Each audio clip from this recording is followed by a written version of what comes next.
Good morning, everyone. Good morning. So happy to be here with you guys Sunday morning. Is anyone coming here for the first time or is new to Spiritism? Okay, so welcome. So we are going to talk today about overcoming the challenge of depression. It's so amazing to me every single time how the good spirits orchestrate the tone of our talk. You see, the opening feels like I already sent the message, just reading Joanna de Angelis about exactly what I'm going to talk about, this subject. The depression that we are going to study today is based on the book Victory Over Depression. The book is wonderful. I strongly recommend. I'm not sure if it's translated in English, but if you speak Portuguese, it's a wonderful option. And I'm going to talk about sharing what I study, because I have to admit very humbly that there are so many wonderful talks in the internet from Spiritism that are very capable and explain about depression. So I'm going to just share my studies, what I've learned based on the moments that I got depressed, in the moments that I live with someone that is depressed, and from the space in supporting people that have depression. So if you want to go any deeper in that subject, please check it out. There are many books, and there is an app, Spiritism Play, that has many topics about it, so we can expand your understanding about depression. So why we're going to talk about depression? Because it is hard to admit, but it's a fact. It's one of the greatest emotional challenges of our time. It is very epidemic. There are so many people that have depression these days. The statistics is there. And affects people from all ages. Children, youth, adults, and elderly, and all sorts. And depression causes deep suffering and a sense of emptiness. So it's good for us to talk about it, because understanding how depression plays in people's life, and understanding that Spiritism has a lot of resources to help us to understand and overcoming depression. And especially when there are so many high levels of suicide. And unfortunately, when we are not able to handle the depression, can create a high volume of suffering that many people that attempt suicide, they say, I don't want to kill myself, I just want to not to suffer that pain so much anymore. So many people that unfortunately suicide, that statistics shows the high rate in the world, in children including, is a very high rate in children and youth. They're killing themselves. And if you get close to the family and you understand the suffering the person is going through, and many people, even when they commit suicide or they are overdose or abusing alcohol in such a high level, if you look back and trace back their suffering, there is depression that is involved. And many people use their vices to masquerade or deny their feelings, so they don't feel this immense pain that is called depression. So we're going to talk a little bit about it. And the most interesting thing, when we do not understand depression, many times we judge or being judged by that feeling. So first, let's talk about what is not depression. It's not moral weakness. It's not lack of faith. It's not divine punishment. So it's very important we give voice, because many times say, oh, you're a spiritist and you're depressed. Yeah, spiritists get depressed too. We are just like any other, right? Many priests, we know many examples, the priests and fathers of the church, they got depressed too. So it's nothing to do with the faith, but it has to do with the lack of connection with our Father. That is one element for that. So it gives us space to express our pain, not knowing that it's not moral weakness. I should know better. I should overcome this. And that is one of just the aspect, the illusions that help us to get depressed. So according to Joanna de Angelis, depression is a prolonged state of deep discouragement, loss of enthusiasm for life, feeling of uselessness and hopelessness, diminishing psychic energy. And here we understand that this sometimes doesn't come in one bunch. Sometimes it's a very prolonged. We start getting discouraged, and eventually we are gonna losing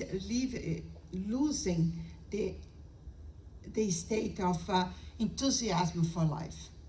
And we know that every pain is an educational purpose when understood in the light of conscience. And exactly what Carlos was saying about it. Many times we know we come into this incarnation to learn to progress, to learn to change the aspect in our inner conscious, the way we act. We are presented to new perspective, new difficulties, new obstacles for us to learn to act differently. That's the only way we are going to progress. So it is a fact we are going to encounter difficulties in our lives. We are going to encounter a lot of pains, challenges in our life. But it's not exactly what's happening to us.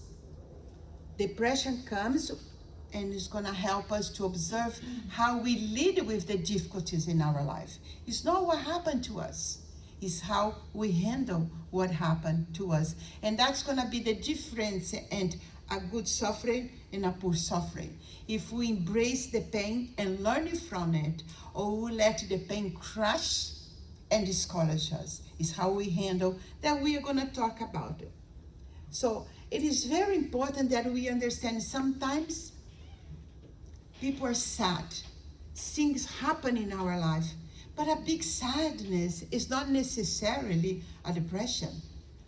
Sometimes people feel so scared to feel their feelings. They are so scared of this epidemic depression. They go under the impression that a sadness that we are immersed. It is a depression, not necessarily. If we are able to feel our emotions, we are not depressed. We are just going through life as immortal beings, imperfect beings, learning to live. Make sense? So we are going to talk a little more, so we learn to differentiate the difficulties we encounter. So what causes of depression? Depression has multiple organs that affect the balance of mind, emotion, and spirit. Undoubtedly, depression is an infirmity in our soul.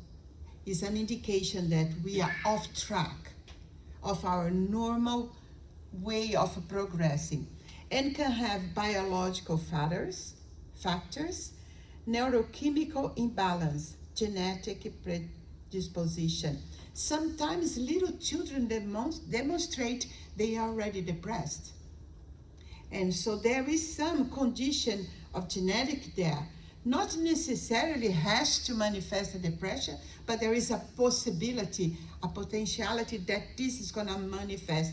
And if you look back when in that cause, you can look at maybe the mother or the father or the uncle or the sister. One of the members also is depressed because it's the neurochemical imbalance, and we need medication for that to balance the brain. There are also psychological factors, guilt, fear, frustration, traumas. Many times we're immersed big obstacles in our life, and we don't know how to handle well.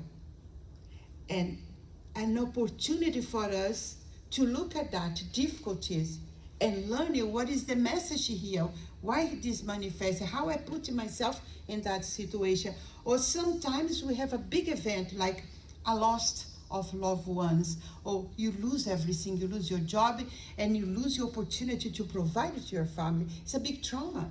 That's the way I got depressed. When my father died, we are very young, and my father was the main sustainer of the family and the connection. And my grandmother was very ill, and my mom was kind of fragile, so my father was the big force in the house. When surprisingly we expected my grandmother died and he died, all of us lost our way, and I got depressed. But I went for help right away because I knew it's such a pain that I could not do it myself, and I was very fortunate to look for professional help. I went to do therapy for the first time. I didn't have any spiritism in my life, any connection with God whatsoever that time. So I really lost my sense of confidence in life. So I learned right there, alone we cannot do it, we need help. And there are also spiritual factors, existential conflicts, inner disharmony, detachment from spiritual values. And this is the spiritual component, and sometimes we have all the components in our life at once. So we need to look for so many angles, it's not even funny. That's why I say I'm just sharing the little I can grasp in this so profound subject. If you're feeling depressed, or if you know anyone that is depressed, please educate yourself, because that's the best way for us to embrace and treat and transform this aspect of infirmity of our soul. And if we don't understand it, we don't know how to treat, and you cannot transform. So that's the first important part. And when there is more spiritual factors in our depression, just look at the perspective. We understand about reincarnations, right? So many times we reincarnate, so there are a lot of souls in here, right? We bring our experience, and some of the experience really mark our immortal being. So all these spiritual difficulties, those conflicts that is inside, I understand a lot with spiritism, but this part of me still is rebellion, don't know how to love. He still doesn't know how to act. So there's a lot of spiritual conflict within us. That's why sometimes we detach from spiritual values. We get confused with so many voices in our mind. And eventually, sometimes one of the voices distracts us to do the homework that the difficulty is presented to us and focus on the material life. How many times we become workaholic because we just cannot sit quiet? Because if I sit quiet, what I'm gonna do? I'm gonna think and I'm gonna feel. So let's go 500 miles in life. So, and that detach us from what truly is important for us to, wait a minute, something is off track here. I needed to understand why I feel that feeling that is suffocating my soul. How many times we feel so suffocated that we lose our voice, we lose our free will. And this is going to slowly eat us up and become an infirmity of our soul. So, depression arises when the individual loses the sense of existence, live excessively focused on the outside, drift away from their spiritual reality, feeds pessimist thoughts. The person forgets about themselves. It's a combination in those aspects, and if you're feeling depressed, you can look in this aspect. And also, even if you're not depressed, look in those items so we can prevent to be depressed. That's the most important, our education, because definitely if you have not encountered a big obstacle in life and a great suffering, I'm sorry to say you will eventually, because that's the purpose for us to be in this incarnation, to overcome the difficulties that present ourselves for us. And now and then, boom, it's going to happen, because it's the natural law of progress. Because otherwise we would be very quiet in our comfortable zone. And I look back, all the challenges I have in my life, I can tell you how much I've grown. You understand that? That's the natural result when we overcome our obstacles. And depression is one for us to learn. And many times, like, we drift away from our spiritual reality.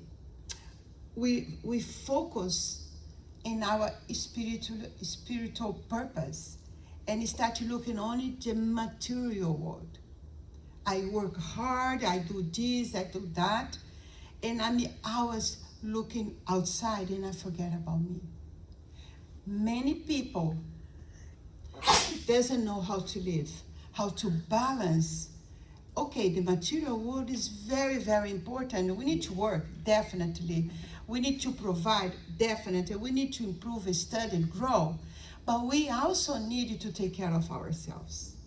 We need to give ourselves the permission to sit and relax and rest. And this sometimes can be very hard for so many people. And many times we are so eager to prove the world that we have value, that we forget to connect with our own value. Many times I want to go out there and prove that I'm good enough. And how I'm going to prove that I'm good enough? I'm going to provide, I'm going to conquer steps, I'm going to have a great job. When I'm going to buy that great house, that great car, all my children finish college, yeah, I'm a good person. And we start going on outside and forget about look within us. And many times to do that,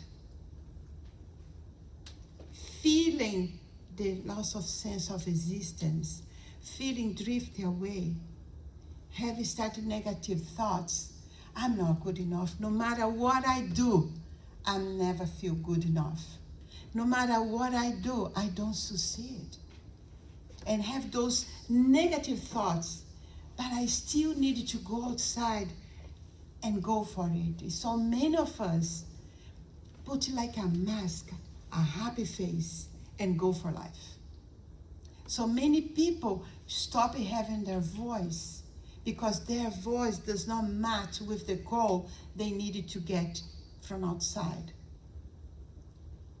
Even though I start feeling less, I start feeling that pain that don't make sense, I have to be quiet and put a happy face because I need to go and get my sales done. I need to meet my goal in the corporation, otherwise I lose my job. So many of us learn to put a face and go for life and ignoring those little feelings that is a wake-up call. Hey, have a look here. Maybe you got sidetracked. You needed to reconsider some options, right? And I give an example. When we started doing that, we started having emotional imbalance.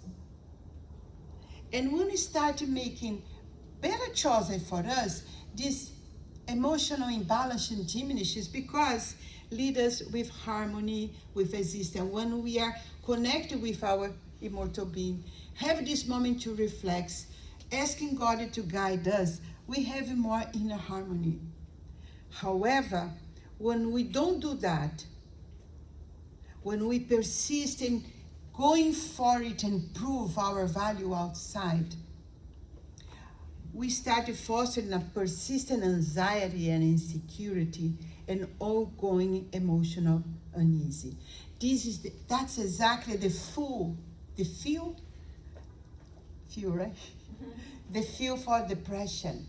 Because the anxiety, the insecurity, those thoughts, I'm not good enough, I might not do it, I cannot do it.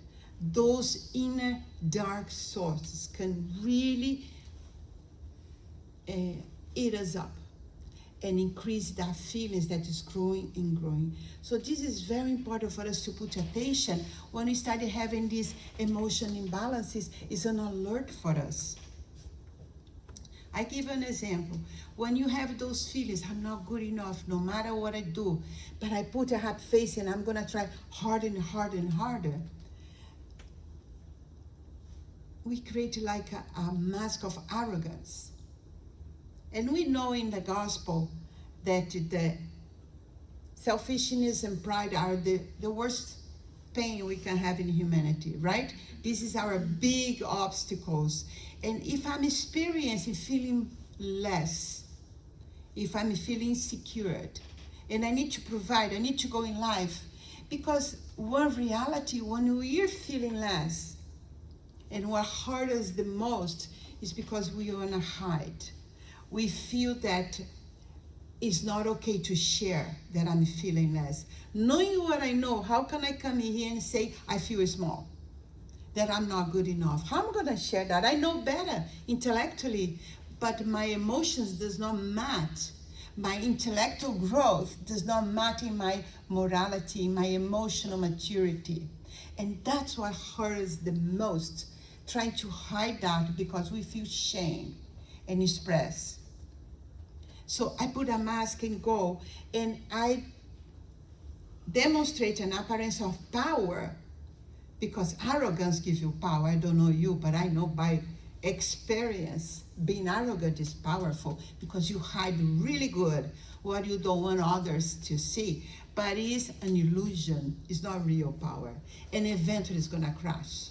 Eventually, one day, you're gonna be so less that you cannot sustain that arrogance. I'm giving an example. There are many masks that we can put it on. One that I put on is being perfect. I learned it from very little. If I do everything perfect, my father, that I want him so much to love me, he would go, oh, you did it first in the school. Wow. I learned it right away. If I do everything perfect, I have a lot of attention from I'm feeling loved. And I learned to develop to feel loved is to do perfect. So you try to do more and more and more perfect. And that is the greatest, like the gospel said, that's such a selfish motive, interest, to get to be loved. When the reality is the biggest illusion, because it's not about feel love, it's about to learn how to love. All of you can love me, but if I don't love myself, and if I don't know how to love, guess what? I cannot perceive being loved by you.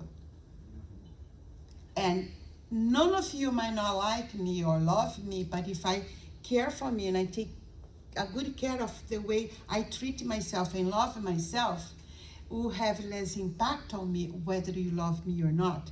Because the true love is to feel love rather than expected to be loved. And that's the biggest illusion when we put a mask and go out for life, because we are so scared gonna be criticized. Oh, I'm not gonna be loved. I'm gonna be less. Because in reality, all of us wanna feel accepted and respect and love. When in reality, we need to learn to love ourselves, to respect ourselves, and work in our own value. So this is one example that a lot of us, maybe not you guys, but some of people I know do that, go through life and then they crash, eventually crashed, because the feeling less is eating up and creating more suffering, more suffering. This is an example of poorly suffering, right? So while enjoying the situation that expresses reckless and he behaves in that way, hiding the conflict that keeps him in constant vigilance in relating to others. When this happens, however, occurs unable to face the event and adapt to it, he transfers himself from a sober posture and becomes isolated in a false self-sufficiency that keeps him distant from other beings. And that is the problem when we are acting from a position that is not real. You choose what serves us to hide the difficulties, because many of us don't feel prepared to really do this check. Let me see what this pain is bringing for my attention, for me to understand. It's an opportunity. The soul is saying hello to the immortal being. I'm here. Oh, look, let's do something about this. And the volume gets bigger and bigger until finally, when we crush, when we give up, oh, I cannot do this. You finally crush. It's an opportunity for us to make that pain and learn from it and transform and do what is necessary for us to do. And with all the message that I'm sharing today, this is the most important, I feel. It is very difficult for anyone to face life storms and struggles day after day without the support of hope and comfort. This is very, very important because the tendency of anyone that is depressed is the isolation. They cannot handle, they don't want to handle, they cannot handle in that present moment. And it doesn't matter what we say. That's why it's so important, because if you are depressed and someone comes and say, come on, take a shower, let's go, let's do something. Ooh, it's hard because that person cannot do it. Words will not change what that person is feeling. It's a so sacred journey going through that pain. But we can learn to support and be available for what the person needs. Because definitely nobody can overcome this alone. We need help. Because together we can do more. And above it all, we need the spiritual help. So let's focus now on the paths of recovery. How important is the self-knowledge? Understanding ourselves, understanding what's going on in our feelings. Mental discipline, prayer, meditation, doing good, definitely a healthy social connection. A medical treatment when it's necessary, most of the is necessary. Either do some therapy or some treatment. There are some 12-step groups that helps in many kind of difficulties that any emotional imbalance comes. And above it all, how important is self-knowledge? Because when the soul is so infirm, has so much pain,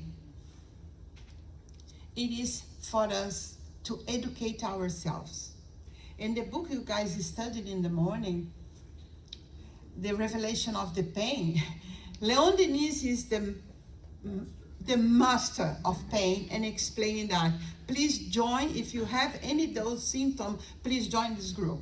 Because Leon Denis, he presents the pain that is in front of us is hard, but it's a good thing.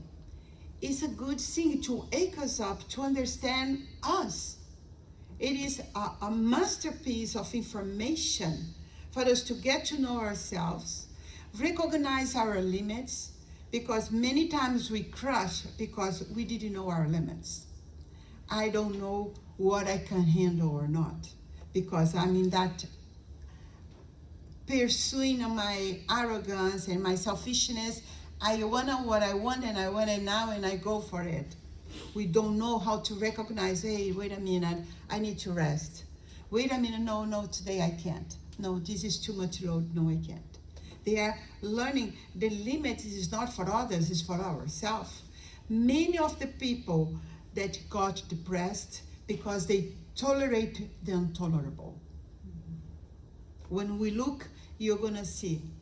Learning to see what I can handle and humbly accept. So it's like diminishing the pride in us that feel I can conquer the world. No, you can't. Not this moment. You need your rest. Accept that we are fragile beings. So getting to know ourselves and embrace this immortal being that is here, full of imperfections in our journey for progress, we start to be more accepting our fragilities, our fragility does not insult us as much. Because every time I put a mask and go for it, it's because I'm not accepting my fragile state of being.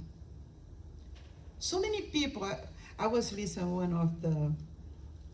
when I talk of devout, and we're talking about so many people put so many beautiful things on the internet when I know that person and I know they are not that great. What that means? Been there, done that. No more.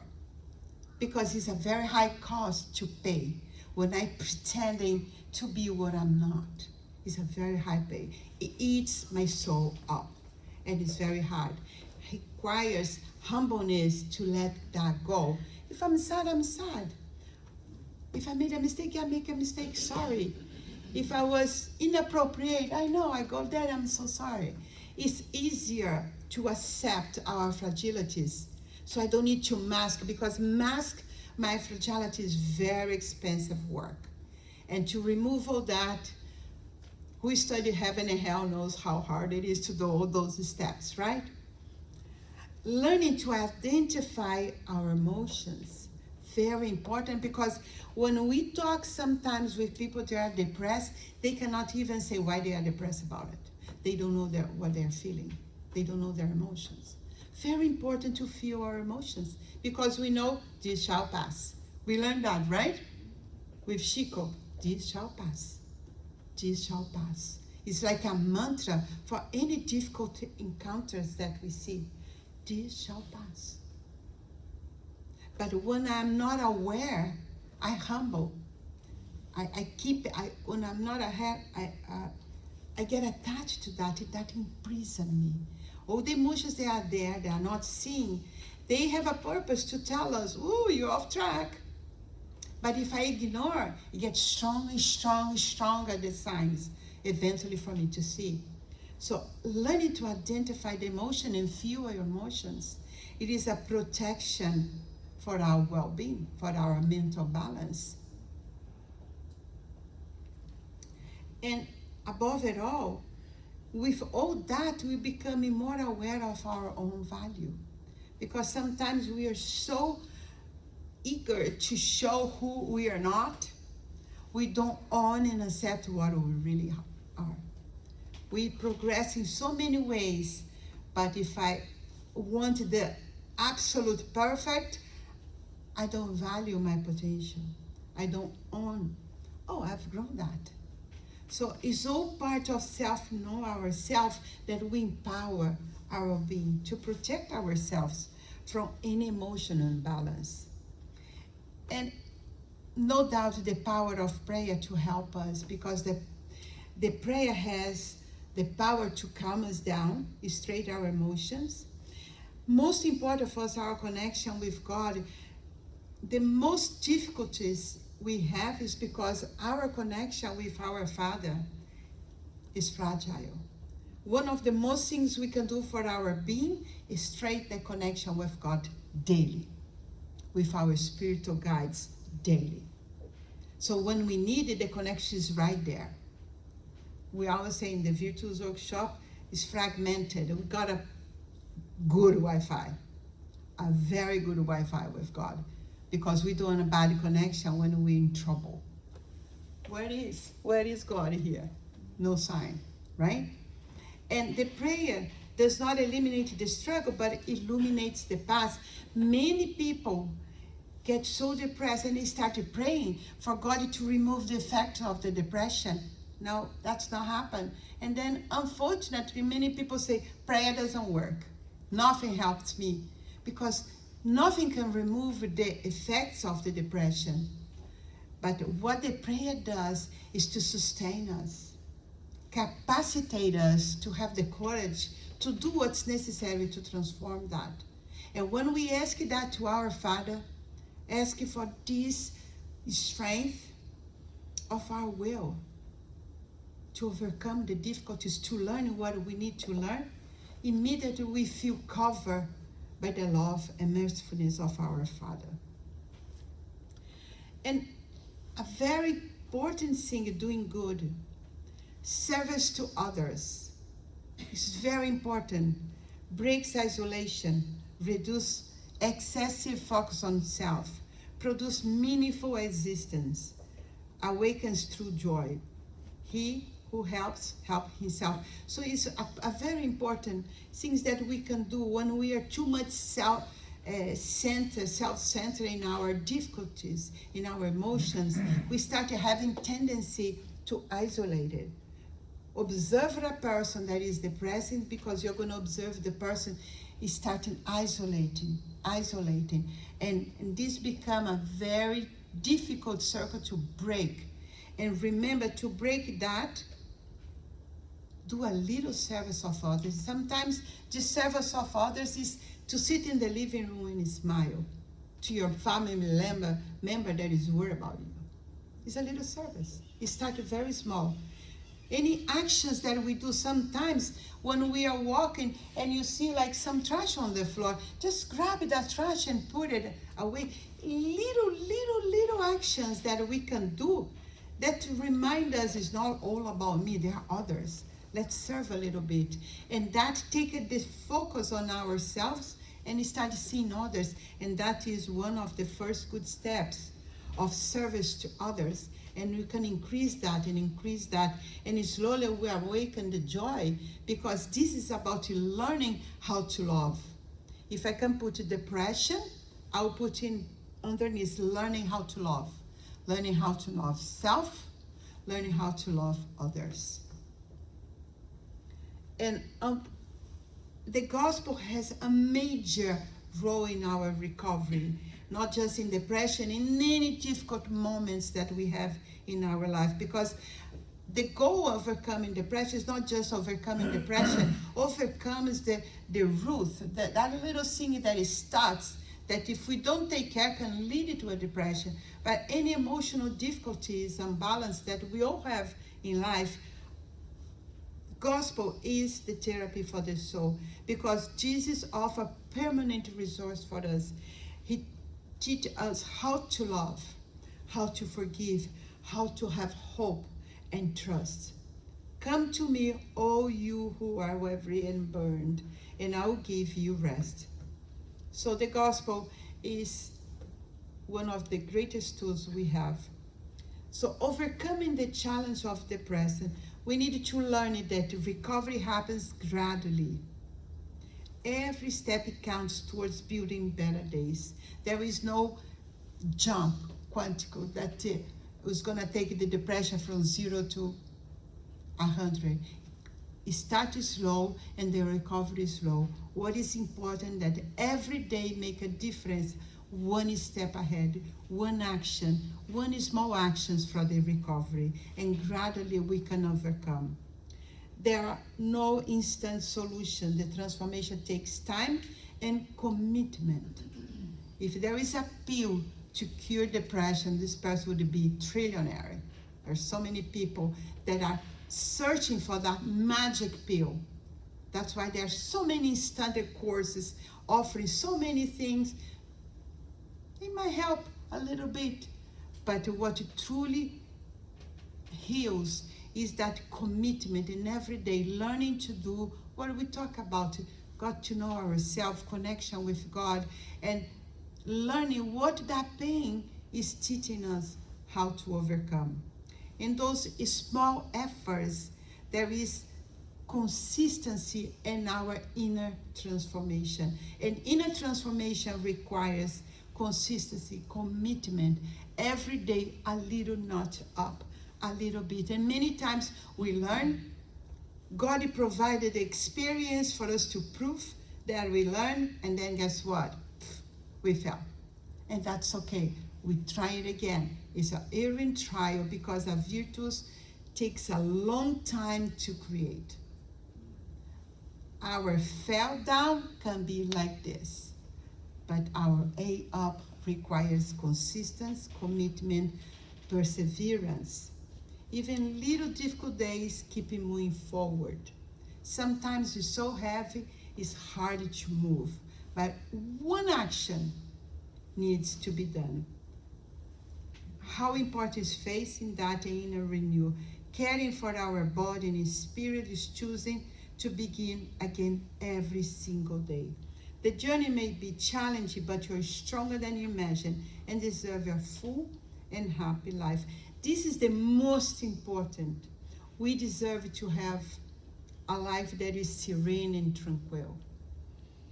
And the obstacle come, and we need to help ourselves. So it's an everyday commitment to wake up in the morning and say, this is a new day. It's a new opportunity for us to do one step that's going to bring me a little bit more peace, a little more serenity. It is a job that we cannot give up ever. So Joana de Angelis invites us to look inward, to discover that we are immortal beings. We are in a journey of transformation. We came into this incarnation to correct some habits, some behaviors that got us in trouble. And these troubles is like a mark in our soul. And we are here to create a new mark in our soul. Like she mentioned in the book something interesting. She said about immortal mark. Like when I talk about Judas, what is the first thing you tell me? Betrayer. That's his mark. Mm-hmm. Right? It is there for a long time, even though he dedicates before and after. When you talk about Simon Peter, what do you say? He denied Jesus 3 times, right? Mm-hmm. Even though he dedicated all his life for him, there are some mortal marks. So we all have our mortal marks. And Joana de Angelis invites us to impregnate in our soul mortal new marks, marks of Jesus, of the lessons that Jesus brought us, marks of kindness, gentleness, love, compassion. So that can create new moral marks for us. So all this work is for us to create a new experience. That's the purpose we are here. We come with some traits that we need to learn to have a different behavior, more aligned with Jesus' law, more aligned with God's law, more aligned with the ethic that we know that a good person should have. Marks that was going to take us to walk through the narrow door. We know that. So the invitation is for us to commit it to that persistently, because to grow is not easy. So the goal here, no matter how difficult the situations are, there are some moments that we wake up and say, oh, feels like I don't have the energy to live. But if you have a 5% of energy, go for it, because Jesus is potentialized and give us the support for fulfill the 95% that we are lacking. When we have that trust in God and Jesus, we are holding their hands. And sometimes we go through that we have like a big, how do you say that in English? A big, né? Escorradela? I don't know how to say that in English. A big bump, and make us fall. But if we are holding hands of God, if we are holding hands of Jesus, we do like that, but we don't fall. Everybody has experience like that? But if you are distracted and not doing your connection with God, what's going to happen? You fall and you crash. When you're depressed, you're crashed on the floor. And just remember, you are not alone. Jesus is there. The spiritual family is there. Your guide is there. We just needed to be humble enough to say, here I am. Help me hold your hands, because I don't even see your hands today. But we needed to have that initiative, the humbleness to say, I cannot do alone. I need help. And slowly we need to learn not ask help only for God. We need to have asking for you and you. We need to learn to create, surround us with a village that can really hold our hands, because alone we cannot make. Isolating ourselves, we are not doing. So first, we need to hold our own hands and remember that only in trust of God, holding hands with the spirituality, we can do it. And when I do that, I become a little bit more humble to ask, can you give me a hand? I need help. And that is the secret that here, Joana de Angelis invite us. Let's do that together, because the darkness night hours come before the dawn. So this is an invitation. Please read the book, study, ask help if you are depressed, or if you feel that you're getting depressed, or if you know someone is depressed. And the best way we can help, if you have someone that is depressed, is to do gospel at home. If the person does not get out of the room, sit in the next room and do the gospel. And the spirituality is there to help. It's not going to resolve their problem, but it's going to help to alleviate the psychosphere of your home. And the good spirit is there for when the person say, I need help, the help is right there. So in trusting God, we can do this. You got this. Together we can do it. Thank you.